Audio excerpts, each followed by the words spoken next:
ഗണപതി ഭഗവാന്റെ മനുഷ്യതലയ്ക്ക് എന്ത് സംഭവിച്ചു എന്ന് നിങ്ങൾ ഒരിക്കലെങ്കിലും ചിന്തിച്ചിട്ടുണ്ടോ?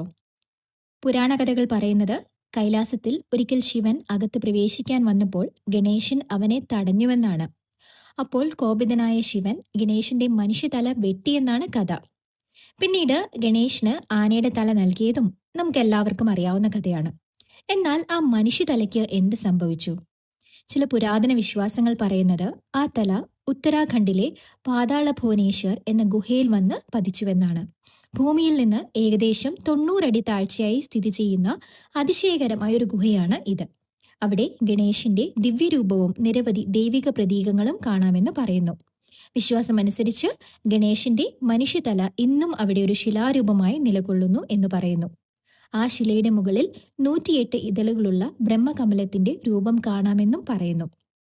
അവിടെ നിന്ന് ദിവ്യമായ ജലതുള്ളികൾ പകലും രാത്രിയും തുള്ളി തുള്ളിയായി വീഴുന്നുണ്ടെന്നാണ് വിശ്വാസം. ഈ സ്ഥലത്ത് അനവധി ദൈവിക സാന്നിധ്യം ഉണ്ടെന്നാണ് വിശ്വാസം. പക്ഷേ അതിന്റെ അർത്ഥം അനവധി ദേവന്മാർ എന്നല്ല, വിവിധ രൂപങ്ങളിലുള്ള ദൈവശക്തികളാണെന്ന് പറയപ്പെടുന്നു. ഇത്തരത്തിലുള്ള ദൈവിക രഹസ്യങ്ങൾ അറിയാൻ ഞങ്ങളെ ഫോളോ ചെയ്യൂ. ഓം ഗണേശായ നമഃ.